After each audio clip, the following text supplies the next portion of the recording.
This is the Carolina Catholic Homeschool Showcase. Now, here's your host, Elizabeth Hadi. Hello, everyone. Welcome to the Carolina Catholic Homeschool Showcase. I'm your host, Elizabeth Hadi, and I am here today with Katerina Kern, and we are discussing literature and moral imagination. Katerina Kern has sought to make classical education accessible globally through teaching, consulting, writing, and speaking. She studied fine art, art history, and classics at UNC Charlotte and the liberal arts at Oxford University, where she earned a master's in literature and the arts. After teaching for 5 years in Uganda, she recently returned to the US and is editor-in-chief at FORMA Journal and a consultant and researcher for the Circe Institute. She particularly enjoys researching medieval notions of beauty and memory, the 7 liberal arts, cosmology, and Mariology. Welcome, Katerina. Thank you so much for joining me today.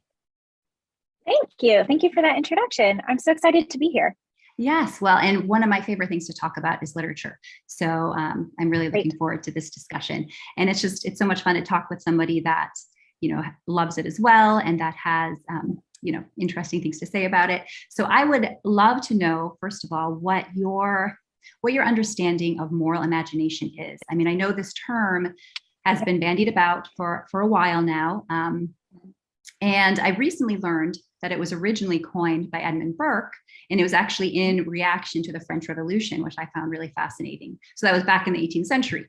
So I'm wondering if you could explore the concept of moral imagination, whether that's your own understanding of it or what Edmund Burke thought of it, but that would be really great.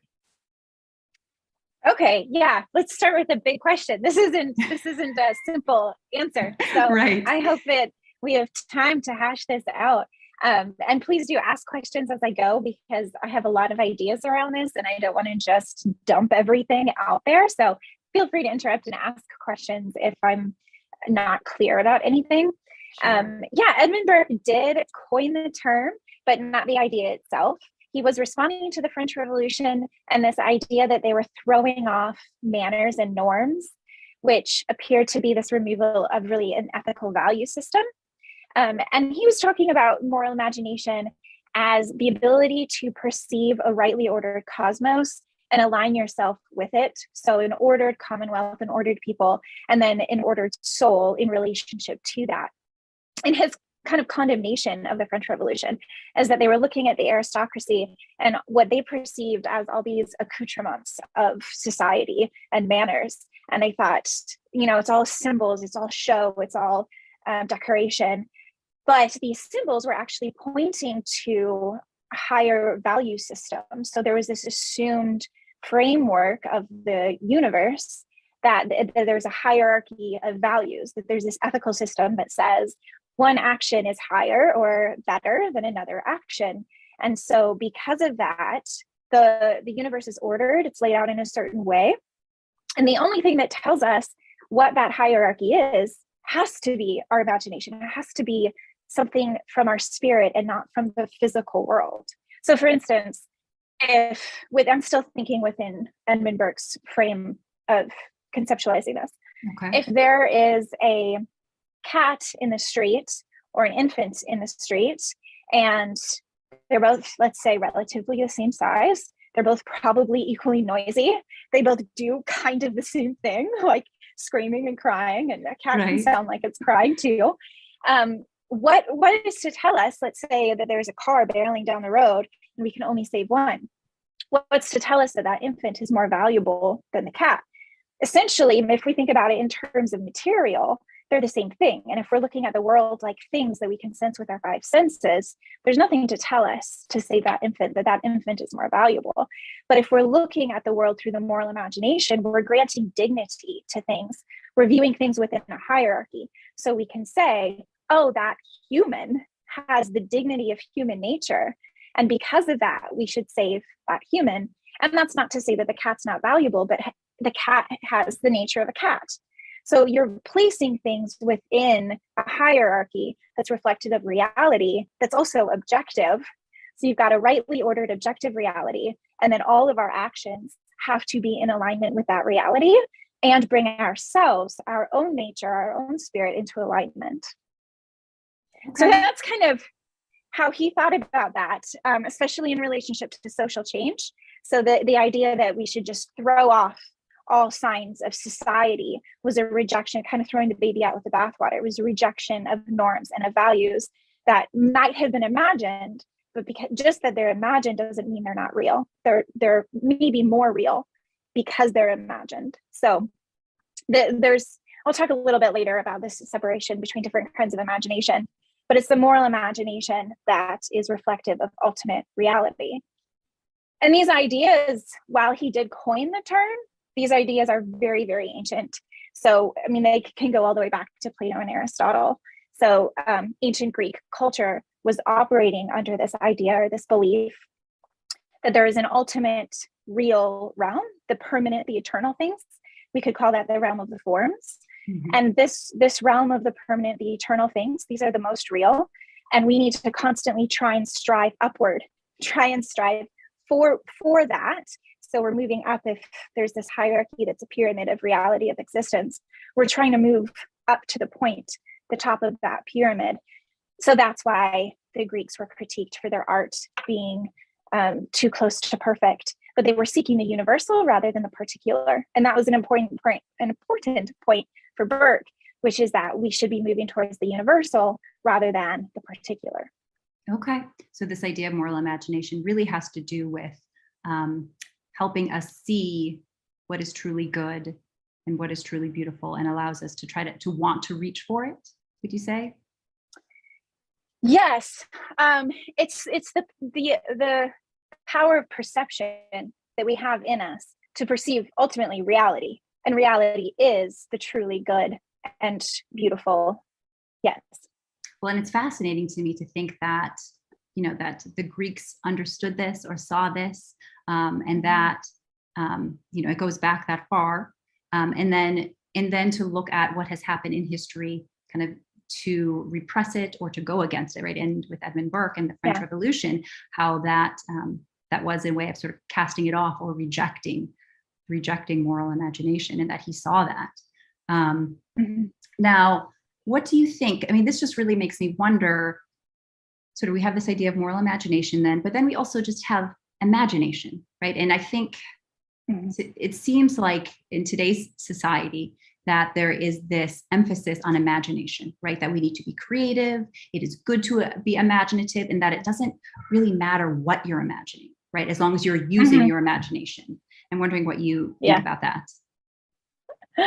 Oh, man. Yeah. So that's a response of the 18th, 19th century philosophy that was elevating the spirit, right? So in Romanticism and really any of the movements around that time where the individual becomes the focus, the center was, or the point of all things was, I need to express myself. And as long as it is full of spirit, was the terminology that they used to think about it, then it is alive, it is true, it is good, it's something that we ought to express. But this type of imagination is very self-centered, and it's what would normally be called, or what is sometimes called, the idyllic form of the imagination. So instead of using the imagination to perceive reality and live according to reality, which luckily for us, reality is the true, the good, and the beautiful. The kingdom of heaven is real. So we should be using our imaginations to interact with the kingdom of heaven. And that's not escapism. That's seeing what is true. And we need to be able to see that. But if all we're doing is expressing ourselves in the free movement of our own spirit, our own feelings, whatever it is, then we are practicing a bizarre form of freedom that has been elevated in the last few hundred years, really since the 18th century. This notion that freedom is self-expression, but what we're told with the moral imagination is that freedom without living according to this ordered universe is destruction. You become subhuman, you fall. That is the fall of man. And if we're viewing things again within the framework of the moral imagination, we see that the fall of man is a terrible thing. It's an ugly thing. But we reject notions of ugliness. And so we don't have a framework anymore to conceptualize the fall of man, again, because we've lost that hierarchical pyramid. So we don't even have the right categories anymore to think about these things. So there's imagination that's escapism, that's trying to look at the world as whatever we want it to be, an expression of our own emotions and feelings, this movement towards freedom, which is actually just the rejection of duty and nature and the cosmos, which can only lead to self-destruction. And then there's a diabolic imagination, which is the destruction of humanity. It's reducing us. This is subhuman. It's tearing us apart. And then you could also have a form of imagination that's idolatrous. And this is something that we do in the world today with idolizing celebrities. We're creating, this is the opposite of the diabolic. The diabolic tears humanity down and makes it the animal, but the idolatrous elevates humanity to the form of an idol. So you can move in these opposite directions, but the moral imagination seeks to live according to nature.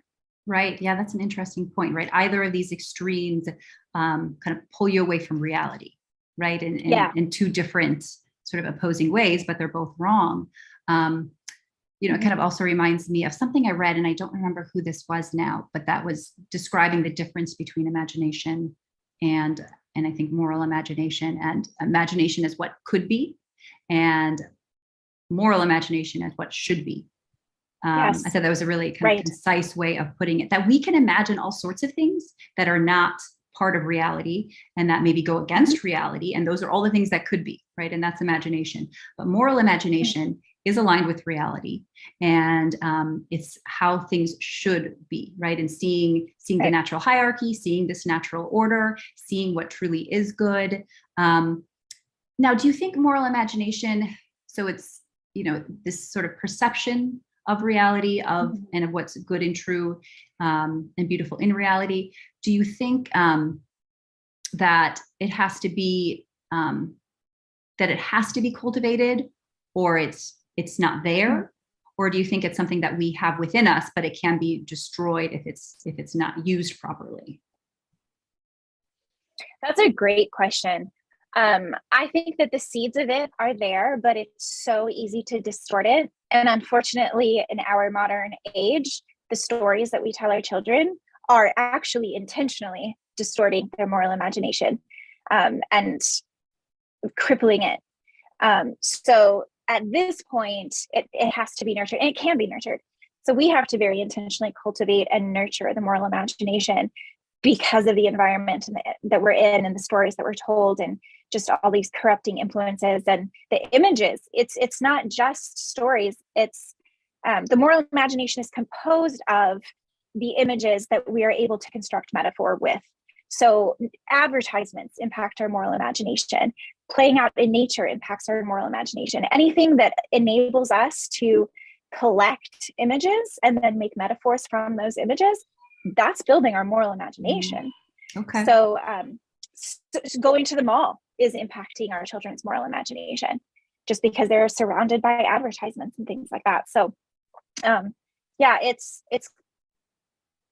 it's constantly being impacted by our environment today in a way that maybe it wasn't as easily impacted in the past because there were fewer images in the past.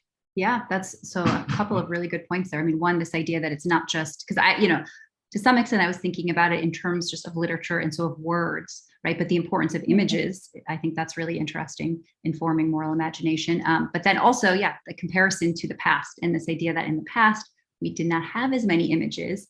And images are so powerful, right? I mean, just what we take in through our eyes just impacts us so greatly. And it can do it in these very subconscious ways where we're building up sort of our understanding of the world and our relationship with other people through the images that we collect and then use to understand the world. So that's a really good point. Now, also going back to, I think what you said sort of at the beginning of your last comment, you were talking about the way that, I'm trying to remember your wording, just how moral imagination has been sort of subverted or twisted today. And I was wondering if you could elaborate a little bit more on how you see that happening. Oh, yeah. Oh, man, this is really terrifying, especially because I actually think that it's intentional on some levels, starting in the universities. And it goes back to our presuppositions. So in the university, and this is going to sound like I'm going to a bunch of off-topic things, but it's not. I'll show how it all connects. But in modernity, we think of ethics as removed from virtue, essentially. So it used to be considered that our character would be good, virtuous, upright, and we would have within us virtues, and they are part of our essential nature. That doesn't mean that we're exclusively that thing, but it might be said that this person is kind, this person is generous, this person is magnanimous, whatever it is. And you could say that they have that virtue. So it's composing that person. There's this essential nature of virtue. We don't talk about virtue anymore within academia, and that's on purpose. We now talk about ethics. And that's because now, instead of thinking about essential concepts of what humans are, again, our human nature is essential to this idea of moral imagination, or the presupposition that we have a nature is essential. But if you remove the idea that humans have a nature, that there is an ordered cosmos that was divinely created, if you take all of that out, all you have left is ethics. And ethics says humans are not essentially anything. We are only what we do and what we put on. So we create our identity, we add on all of these aspects of ourselves, we build ourselves up with the choices that we make, the things that we do. But this is rejecting the idea of virtue. So we tell stories then when we're trying to teach morals to our children. We'll tell them, here's what you should do, right? Didactically just say, okay, follow this rule. But the moral imagination isn't about the rational mind. We can't teach virtue through the rational mind and rules. So just telling children what they ought to do isn't feeding their moral imagination. But then also telling them that their actions are the only thing that composes them reduces them and makes them believe that there's no such thing as nature. So the stories that we tell when we do think we're developing moral imagination, when we think we're moving in that direction, we tend to just tell a story with a moral. And then we ask the kid to tell us the moral of the story, or we tell them the moral of the story. But that's not even developing the moral imagination either, because it's still telling them the rules, it's still telling them behaviors, which is still operating within the realm of ethics and not within the realm of virtue. To operate within the realm of virtue, we have to develop the soul of the child. And we develop our soul, things impact of our soul through loving things, right? So we fall in love with a character who's virtuous and good. And because we love that character, we imitate that character. We embody things that we love. So if we have in the realms of ethics or modern thought, if that pyramid, the triangle, the hierarchy that we see the world through, the top of that pyramid is choice. This is the virtue, the value that we elevate in our culture. And we see it all over contemporary stories. The highest value that we have is our autonomy, individual choice. But if we look at the pyramid for the moral imagination, for looking at the world through the lens of virtue, the top of that pyramid has to be story. It has to be embodied virtue in such a way that we can see it, in such a way that we can imitate it. So the top of that pyramid is Christ. The very top has to be Christ. So we're operating within these two different perspectives. And the world is telling us that ultimately what we have to give our children is this idea that they create themselves, they create their identity, and it's through choice that they're constructing themselves.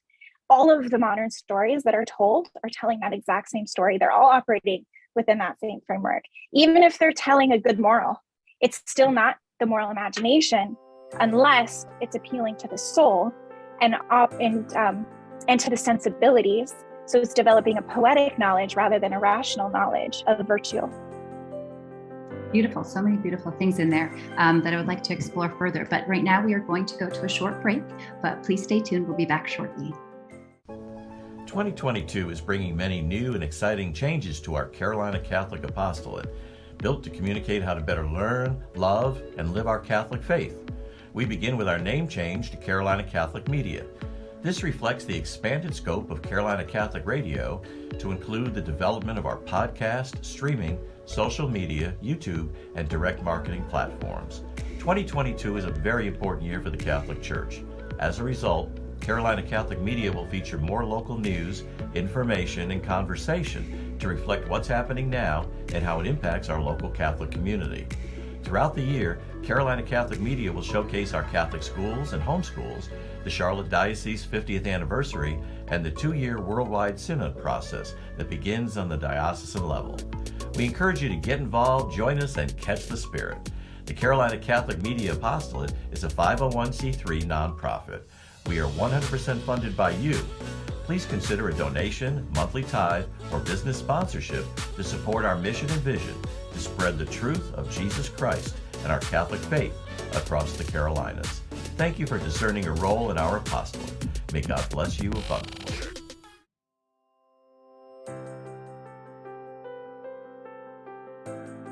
Welcome back, everyone, to the Carolina Catholic Homeschool Showcase. I'm your host, Elizabeth Hadi, and I am here with Katerina Kern, and we are discussing moral imagination and literature. So I would love to now start exploring literature. We've been talking a lot about moral imagination, and I'd like to segue into how, you described a bit how literature is able to instill moral imagination or help form it. But you also have mentioned that images can help, just things that we're seeing out in the world. But do you think literature plays a foundational role as much as those images? Do you think one takes kind of more precedent than the other?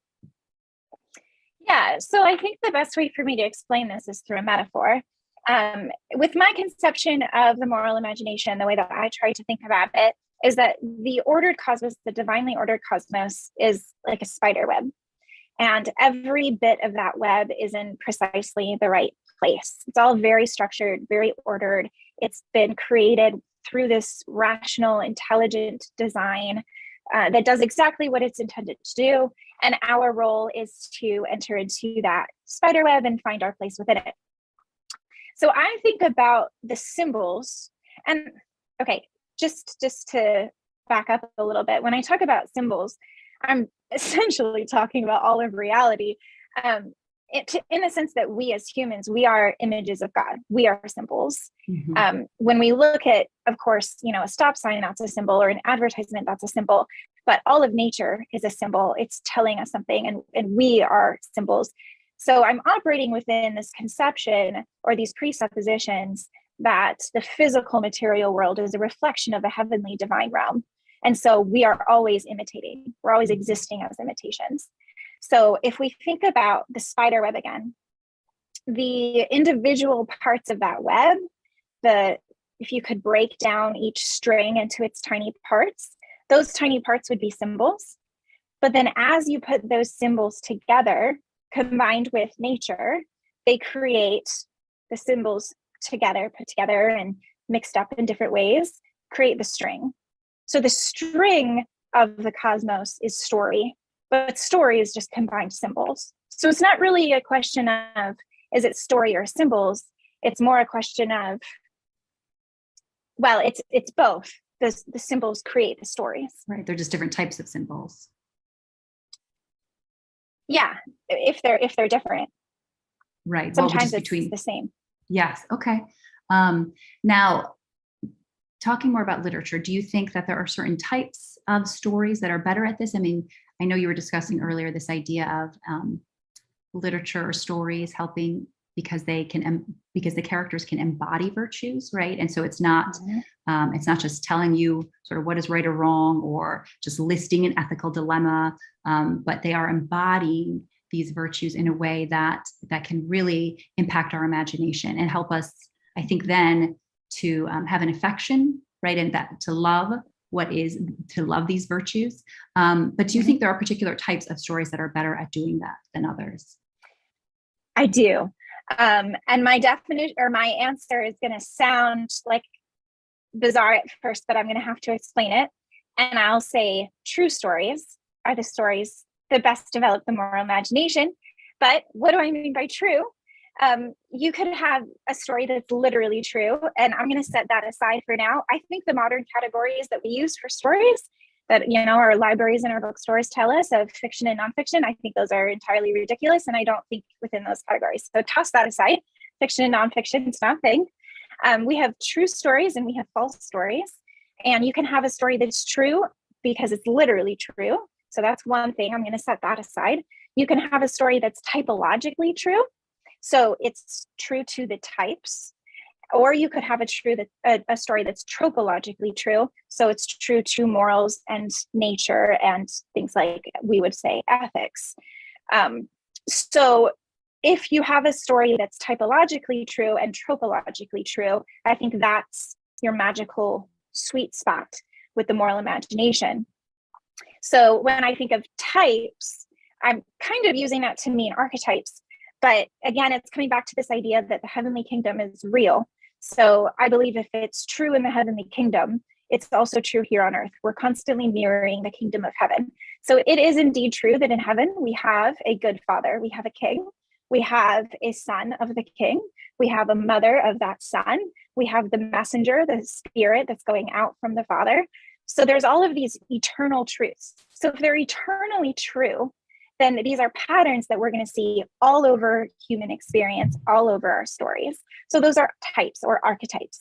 So stories that truly express archetypes are essential for children and for adults, especially if adults don't know these stories. So that's fairy tales and myths. Fairy tales and myths are beautifully expressing archetypal truths. And then we also have the more tropological truths, or truths aligned with nature. And that's where I think fables are really excellent, because the value of a fable, and people often think that it's that there's a moral at the end with fables. Right. I think I'm actually working on a project here at Cersei now where we're removing the morals from the fables because they should not be there. They reduce the fable to something it's not, and they limit the child's ability to practice their moral imagination. So get rid of the fables. I mean, the morals and the fables. But the beauty of a fable, and the reason it actually develops the moral imagination, is that animals act according to their nature. It teaches us what nature is. So a wolf behaves as a wolf behaves, and a dog behaves as a dog behaves, and a lion and a mouse. They all act as they ought to in accordance with nature. So read lots of fables, I think. And the problem with modern stories, and what will make me just immediately turn off any children's film with animals in it, is if the animal isn't actually that animal, it's just a person in the guise of an animal. And we know this is happening when the character is the particular rather than the universal. Again, Burke was trying to bring us back to the universal. The Greeks were bringing us to the universal. In the modern era, the novel takes us right into the particular or the individual, and we see that reflected in our children's stories. So, for instance, I've seen a couple movies recently. I've started them and turned them off, where you'll have this phenomenon, this modern trope of some animal, let's say it's a squirrel, and it's in a squirrel family, and it decides it wants to do something that no other squirrel has ever done before. It wants to go off an adventure and do something completely different. And then I think the film, if I've watched to the end, the film is usually saying, yay, go squirrel. Like, that's great. You're an individual. You're doing your own thing. However, that's teaching a child that there's no such thing as the nature of the squirrel, if the thing the squirrel is doing is not in accordance with the squirrel's nature. So this is actually distorting our child's moral imagination, or our children's moral imagination. And we can't give them stories. Sorry, go ahead. So I have two questions for you having to do with kind of this idea of fables. And I'm going to just say them both now so I don't forget, even though they're not necessarily 100% related. Okay. But so the first one, you said you were working on a project at Cersei, taking out the sort of the moral at the end. Now, would you say it's better to give a child a fable and not have them understand what the moral is, or get the wrong moral or potentially wrong moral, versus having the moral at the end? So that's my first question. Okay. What's the second question? And then the second one, I just was thinking about this idea about animals, maybe not being true to sort of their animal nature in stories, and thinking about something like Peter Rabbit or Stuart Little was another one I thought about, where I feel like they do have they take on a lot of human characteristics in those stories. And it's just then made me think about what your thoughts are on those two examples in particular. Great. Okay. So to your first question about fables and the concern of a child misinterpreting a moral in the fable, if they're taking a different moral than the moral that you thought the story was communicating, so that's not wrong, it's just inaccurate, I think that's perfectly fine, especially because fables, if they are true in the sense that they are aligned with nature, could communicate many different morals. So it's perfectly valid for a child to take a different moral than the one that you had expected them to take. And that means it's a living story. That's a good sign if there can be multiple valuable morals taken from one story. Now, if the child is coming away with the story having learned something that you believe or that is a perversion of nature, is a destruction of nature, which is what would be wrong, then the teacher's guide, or the teacher would have to be the guide and ask questions prompting the child to reconsider. And at that point, those questions would usually be comparison. Like, okay, you think this character should have done this? Let's look at this story and then compare and then help the child draw connections. So it's all analogical thinking, right? The moral imagination is analogical thinking where we're drawing connections between different things. So in order to heal a broken moral imagination, we have to use it through metaphor. We have to heal it through metaphor. So we have to offer more and more stories to draw more and more comparisons to help them refine their moral imagination, if that's indeed the problem. And then to your question about Peter Rabbit and Stuart Little and things like that, they are personified, and there's a difference between personifying and making them particular.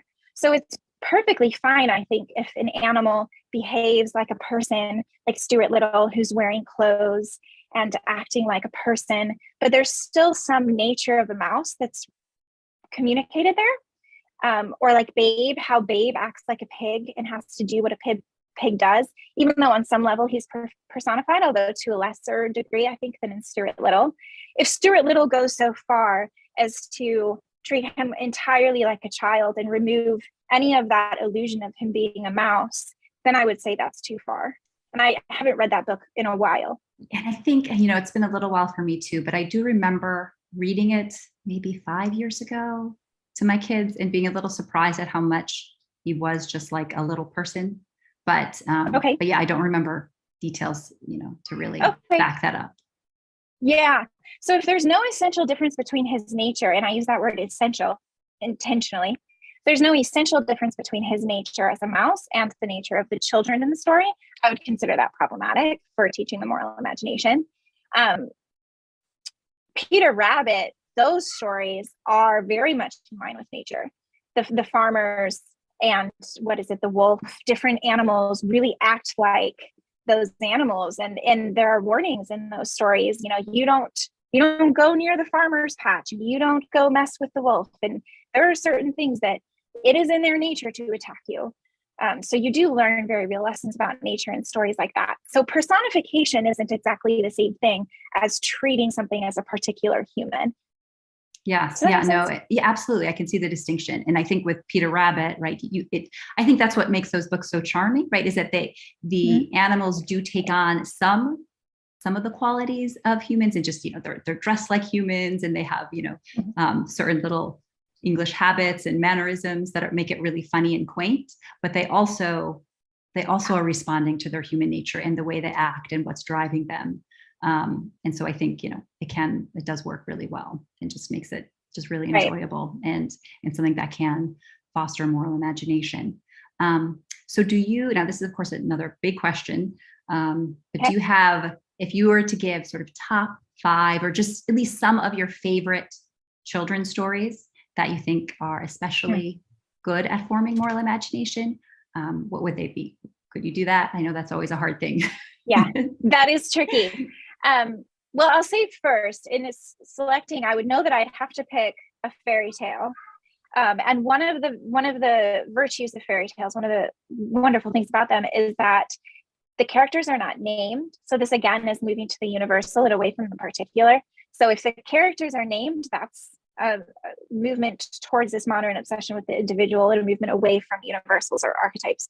So certainly whatever version of a fairy tale I selected would move to those earlier versions where the girl is simply named Beauty or something like that. That's not a name, right? That's not particularizing her. That's treating her as a type. And that's what we want in fairy tales, is types and not particulars. So novels treat people as particulars, naming them, giving them particular experience. And the majority of novels are asking us to interact with those on the margin, those that are abnormal, those that we've never thought about before. We're practicing empathy for this particular person that we've never imagined experiencing the world like them. That's a wonderful, valuable thing, but that's different from the moral imagination. So you would say, that forming empathy is not part of moral imagination? That's tricky. Forming empathy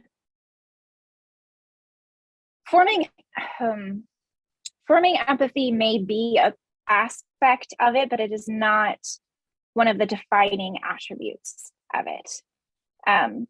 It's a wonderful thing to do, and it's a very important thing to do, because part of the moral imagination is the ability to see all of your options and make an ethical choice.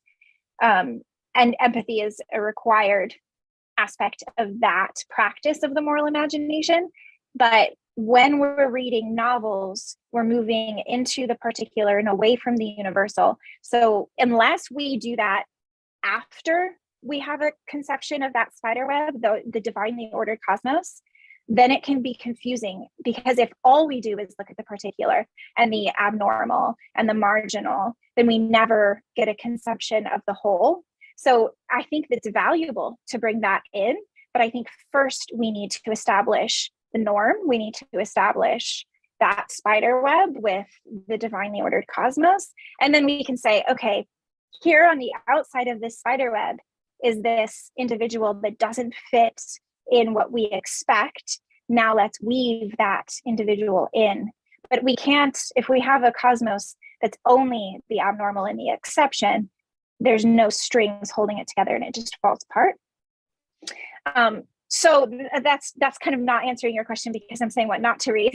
But wait on novels until later. First, myths, fairy tales, fables. So to that, you asked me for five specific stories.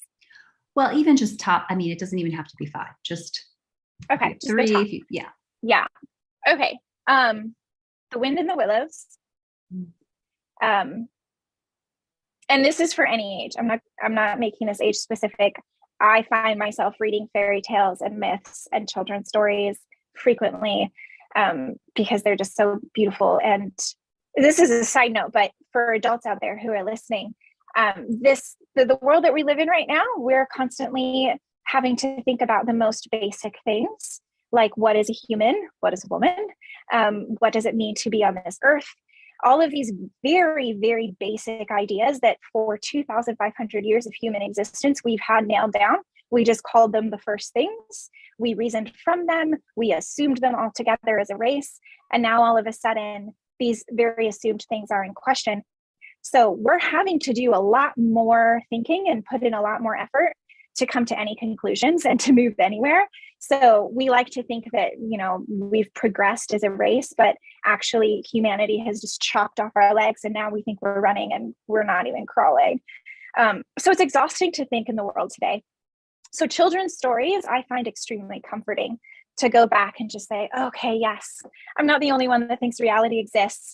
Like, yes, let me just sit and they ahead. Just make reality. I think, and for children, this is so important, but you're right. Increasingly in today's society, it's important for all of us, but just that it is more black and white, right? And that I think with these myths and fairy tales, you have good, you have evil, and it is embodied so clearly. And I think that, like you're saying, that really provides this foundation in forming moral imagination that we need before we can go on to sort of the more nuanced novels that are maybe more about somebody in the periphery. So exactly. Wind in the Willows, that is a great, I love that book. Okay. So Wind in the Willows, I've got one down.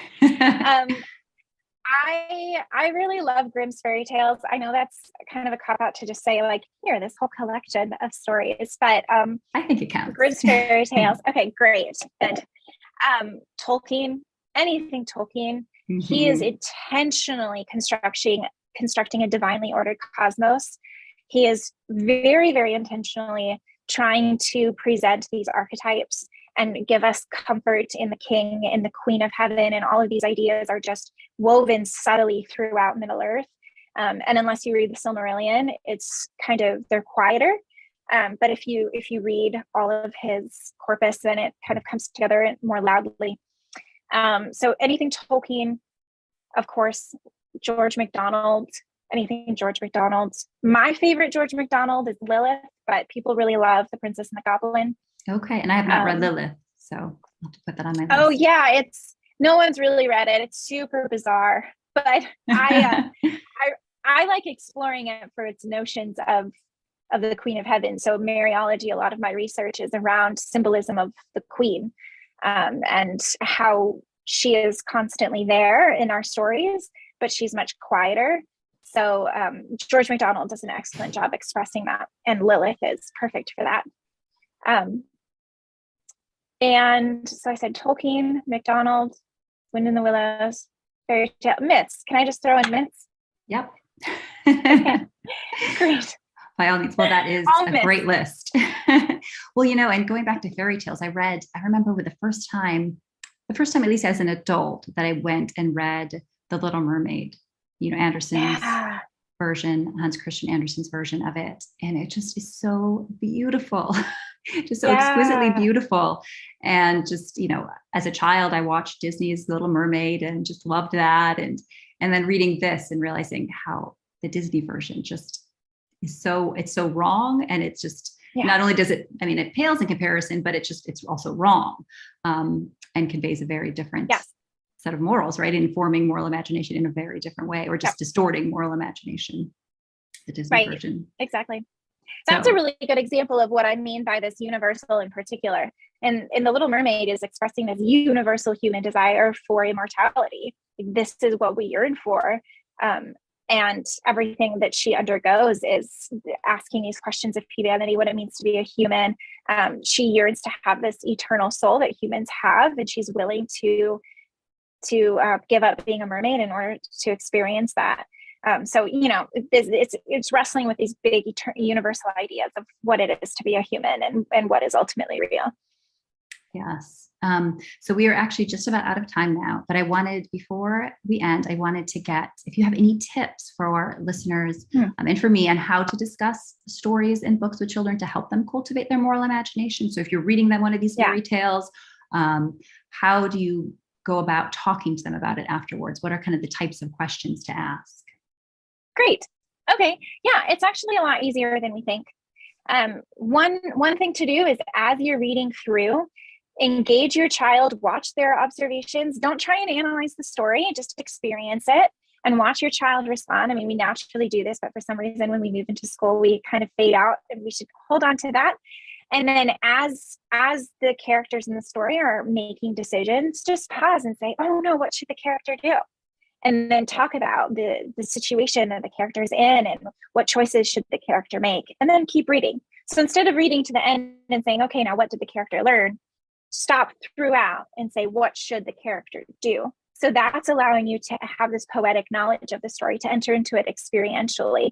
And you kind of got to feel your child too, and watch their body language and their emotions and play off that. Like let that roll and try and mirror it and read dramatically so that they have this experience of it, where they can enter into it. And then the other thing to do for the moral imagination, again, I was referencing or mentioning how it's analogical thinking. So drawing comparisons. So if, let's say, you're reading Snow White and she eats the apple, take a second and say, hey, where else have we seen someone eat an apple and fall asleep? Like, notice patterns, notice repetitions, and ask the child, and they might say nowhere. And then you say, okay, great, we'll move on. And in a year or two, they'll notice. Give them enough story so that they have in their own little purse, their own set of possibilities, they have enough symbols and enough experiences, enough patterns to find these larger patterns. So just constantly drawing connections. When the wolf eats Red Riding Hood, say, oh, where else have we seen a wolf? Why is the wolf doing this? Whatever it is, right? Just drawing comparison and asking questions amongst types of characters and symbols that you see repeating. And this takes a lot of repetition, right? You have to have a large collection of stories. But as you build up your collection of images, you can build up your ability to practice the moral imagination. Okay, thank you. Those are that's some great advice. I love the idea of just asking those should questions throughout the story. So they start thinking deeply about the characters and what they are doing or choosing to do. And then at the end, to get them comparing, right? And just drawing on all that they know and kind of making those connections. So that is great advice. Thank you so much, Katerina, for joining me today. It was a lovely discussion. Oh, thank you. And we appreciate you taking the time to do it. All right, and thank you to our listeners for joining us today on the Carolina Catholic Homeschool Showcase. This is the final episode of our showcase, and we have been discussing classical education the whole week, and it's been really lovely to delve into that. So thank you again.